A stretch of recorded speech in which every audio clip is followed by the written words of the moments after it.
रुड़की विधायक प्रदीप बत्रा की मुश्किलें बढ़ती हुई नजर आ रही हैं। प्रदीप बत्रा की बहन अंजू कपूर ने प्रदीप बत्रा पर धोखाधड़ी के आरोप लगाए हैं। अंजू कपूर के मुताबिक बत्रा ने उनके फर्जी हस्ताक्षर कर उनकी संपत्ति को अपने बच्चों के नाम करवा लिया है। मामले में अंजू ने कोर्ट का दरवाजा खटखटाया है। कोर्ट ने मामले में मुकदमा दर्ज करने के आदेश दिए हैं। वहीं अंजू कपूर ने जेसीबी पार्टी की हरिद्वार लोकसभा प्रभारी भावना पांडे और अपने वकील के साथ प्रेस कॉन्फ्रेंस की और इस बाबत जानकारी दी है।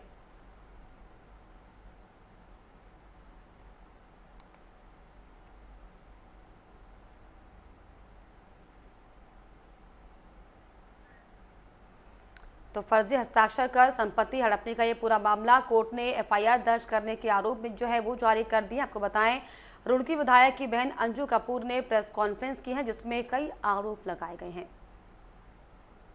आज जो ये प्रेस हो रही है यहाँ के लोकल विधायक प्रदीप बत्रा जी के खिलाफ में हो रही है। जो उनकी छोटी बहन है उनके फर्जी सिग्नेचर करके उन्होंने प्रॉपर्टियों को अपनी बेटी और बेटे के नाम किया गया है। तो जिसका पुलिस के पास ये लोग गए, पुलिस ने एफआईआर लॉन्च नहीं की और ये लोग दिल्ली से वकील आते हैं यहाँ पर डिस्ट्रिक्ट कोर्ट में। उसके बाद कोर्ट के द्वारा आज आदेश हुआ कि प्रदीप बत्रा पर एफआईआर लॉन्च होनी चाहिए। तो उसी के संबंध में हम सब लोग यहाँ पर, और ये उनकी छोटी सिस्टर है, आप दिल्ली से एडवोकेट हैं, बड़ी सिस्टर है, ये बड़ी सिस्टर है और आप दिल्ली से एडवोकेट हैं और इन लोगों को दिल्ली से आकर यहाँ केस करके प्रदीप बत्रा के खिलाफ एफआईआर दर्ज कराने के आदेश उन्होंने, जो कल सुबह आप लोगों को वेबसाइट में अपलोड हो जाएंगे। जो आज 5 बजे आदेश हुआ, जो अभी आदेश अपलोड नहीं हुआ और कल सुबह तक आप लोगों को आदेश की कॉपी मिल जाएगी। हाँ, ये इनकी सगी बड़ी बहन है, रुड़की कोर्ट से एसीजीएम से। एसीजीएम जी पूरा प्रकरण क्या है, थोड़ा जानकारी। अच्छा, पूरा घटना इस प्रकार है। हमने जुलाई के महीने में 22 तारीख को रुड़की के सिविल लाइंस थाने में कंप्लेंट दी। उसके बाद एसएसपी ऑफिस में कंप्लेंट दी, एसपी ऑफिस में भी कंप्लेंट दी, सब जगह कंप्लेंट दी। लेकिन उसके बाद भी पुलिस के द्वारा किसी भी प्रकार का कोई भी उनके अगेंस्ट में एक्शन नहीं लिया गया। जिसके बाद थक हार के हमने फिर कोर्ट में रुड़की की एसीजीएम साहब के पास 156 में अपनी याचिका दर्ज कराई, जिसमें आज की डेट में उन्होंने संज्ञान लेते हुए हमारी 156 को स्वीकृत कराया और पुलिस को ये डायरेक्शन दी है कि इसमें जितने भी विपक्षी गण हैं उन सब के अगेंस्ट में इन्वेस्टिगेशन करके तरीके से और याचिका को दर्ज किया जाए और एफआईआर को लॉन्च किया जाए। शिकायत इसमें ये थी कि जी जो मेरी क्लाइंट है उनके फर्जी सिग्नेचर करे गए थे और एक एफिडेविट तैयार किया गया था, जिसके द्वारा उसका मेन ऑब्जेक्ट ये था कि उसमें वो एनओसी ग्रांट कर रही थी मेरी क्लाइंट कि भाई जो प्रदीप बत्रा जी के बच्चे हैं ये कोई भी प्रॉपर्टी उनके नाम पे कर दी जाए, जिसमें मुझे किसी भी प्रकार का ऑब्जेक्शन नहीं है। लेकिन हमारा मुद्दा सिर्फ ये था कि भाई आप हमारे सिग्नेचर हमारी बिना मर्जी के कैसे और क्यों इस्तेमाल कर रहे हैं, इस चीज पे मंजू कपूर इसमें चल अचल संपत्ति मिला के 14 या 15 है। ये प्रॉपर्टी सर कहां पर है? रुड़की में ही सारी प्रॉपर्टीज है। अगर इसकी लोकेशन आप एक बार शेयर कर दें। मैं आपको बता देता हूँ। एक शॉप है सिविल लाइंस में 18, एक हाउस है वो भी सिविल लाइंस में, एक house at 18 Civil Lines Roorkee, 1 house at 33 Civil lines.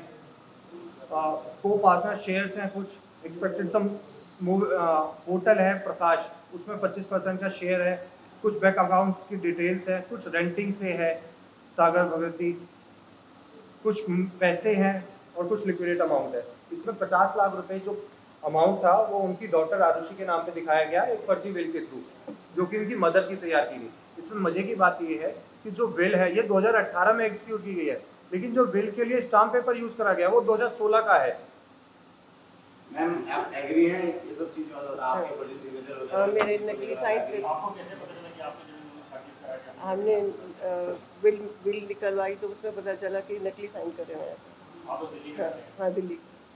कब से चल रहा है? ये ऐसा कोई विवाद नहीं था कि ये कभी से चल रहा है। ये जो चीजें हैं हमें मार्च अप्रैल के महीने में पता चली, अप्रैल में। क्योंकि ये अपनी हाँ जी, मंजू कपूर। मंजू कपूर ये सगी सिस्टर है प्रदीप बत्रा जी की। मैडम आप कितने आपको क्या लगा, मतलब आपके मतलब भाई ने किस तरह से वो किया, मतलब आपके साथ धोखा किया और आप सबके सामने अलग न्याय हाँ, मेरे उन्होंने झूठे साइन करके सारे अपनी प्रॉपर्टी अपने नाम कर ली। तो जोर से बोलना पड़ेगा। अच्छा, उन्होंने मेरे साइन करके, नकली साइन करके सारी प्रॉपर्टी अपने नाम की।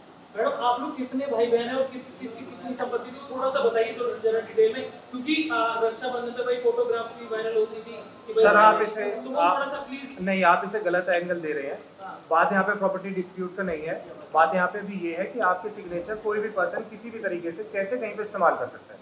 अभी शुरुआती मुद्दा ये है, अगर हमें प्रॉपर्टी का कुछ करना होता तो हम आगे जाकर इस चीज़ों को सोचेंगे, लेकिन अभी हमारा मुद्दा सिर्फ ये है कि हमारे जाली सिग्नेचर क्यों इस्तेमाल फर्जी सिग्नेचर इस्तेमाल हुए, 420 हुई है। प्रॉपर्टी का ऐसा ही कुछ डिस्प्यूट होता तो हम किसी और तरीके से करते। अभी कोर्ट में क्या आदेश आया? कोर्ट का आदेश ये आया है, जो हमारे डॉक्यूमेंट्स है जिन पे इन्होंने आज तक संज्ञान नहीं लिया है, उन डॉक्यूमेंट पे संज्ञान लिया जाए और एफआईआर दर्ज की जाए। किसके खिलाफ, क्या नाम? मैं आपको नाम बता देता हूँ। इसमें हमारे 5 प्रतिवादी हैं। प्रदीप बत्रा जी हैं, उनके पुत्र हैं अर्जुन बत्रा जी, सिद्धार्थ बत्रा, आरुषि बत्रा और इनके पीए मयंक मेहंदी रत्ता जी। इनके पीए जो है मयंक मेहंदी रत्ता जी, जो हमारा जो जाली एफिडेविट है उसमें विटनेस बने हुए हैं। जिस दिन ये एफिडेविट एग्जीक्यूट करा गया, ना तो मेरा क्लाइंट रुड़की में था, ना ही उनकी प्रेजेंस में हुआ, ना ही उन्होंने वो सिग्नेचर करे। मामला केवल सिग्नेचर को लेके, प्रॉपर्टी का कोई डिस्प्यूट नहीं अभी तक तो नहीं है, लेकिन जो उनका मोटिव था इस एफिडेविट के थ्रू, वो उनका मोटिव रॉन्गफुल गेन का था, जिस वजह से हमने एफआईआर कराई है। प्रॉपर्टी ट्रांसफर हो चुकी है। ये हमें जो है डॉक्यूमेंट से रिलेटेड एक जो अपनी सिस्टर के यहाँ गई थी, तब पता चला कि ऐसे ऐसे डॉक्यूमेंट है। आरटीआई के थ्रू जब हमें पता चला कि नगर निगम में प्रदीप बत्रा जी ने अपना एक लेटर दे रखा है, जिसमें उन्होंने ये बताया कि ये प्रॉपर्टी उनके द्वारा खरीदी गई है, लेकिन वो प्रॉपर्टी कभी भी उन्होंने नहीं खरीदी थी, वो उनकी मदर ने खरीदी थी। दूसरी बात, वो अपने लेटर हेड पे उसका इस्तेमाल करते हैं। फिर उनके दोनों बच्चे, उसमें भी यही दिखाते हैं कि ये प्रॉपर्टी इनके द्वारा खरीद ली गई है, अब इनके नाम पे कर दी जाए। यदि कुछ आगे भविष्य में होता तो यही देखेंगे। इस तरह का उन्होंने भी एफिडेविट दिया है। दिखाना की खरीद ली गई है, जी, उसका कोई एविडेंस तो पेश किया एविडेंस कोई नहीं लगाया। उसमें उन्होंने सिर्फ और सिर्फ जो हमारे पास दस्तावेज प्राप्त हुए हैं, उसमें सिर्फ मदर की सेल डीड है, जिसमें मदर के नाम पे प्रॉपर्टी आई है। अच्छा, अगर प्रॉपर्टी नगर निगम में उन्होंने अपने नाम ट्रांसफर करा ली होगी तो क्या उसके बाद आप लोग केस लड़ेंगे? बिल्कुल, आप किसी भी बिना मर्जी के कोई भी चीज अगर करेंगे तो आपका हक है कि आप उनके अगेंस्ट में जाएं। आप यहाँ पे देखिए कि संज्ञान किस तरह से लिया जा रहा है, कि किस तरह से किसी के झूठे सिग्नेचर का इस्तेमाल किया जा रहा है। ये तो वो सिग्नेचर है जो 2018 में करे गए थे, जो 2023 में पता चल रहे हैं। अगर आपके साथ कोई ऐसे करे तो क्या आप लोग, मेरा क्वेश्चन आप सबसे है, क्या आप लोग इस पे कोई प्रतिक्रिया नहीं दिखाएंगे? आप लोग कोर्ट से पहले गए, पुलिस के पास भी हाँ, नहीं, हम गए थे। हमने एसएसपी साहब को भी अपनी कंप्लेंट रजिस्टर कराई थी, जिसमें उन्होंने बाकायदा हमारी रिसीव करी थी। 22 जुलाई को हम गए थे, लेकिन उस पर भी कोई भी एक्शन नहीं लिया गया, जिस वजह से हमने 156(3) में हम गए।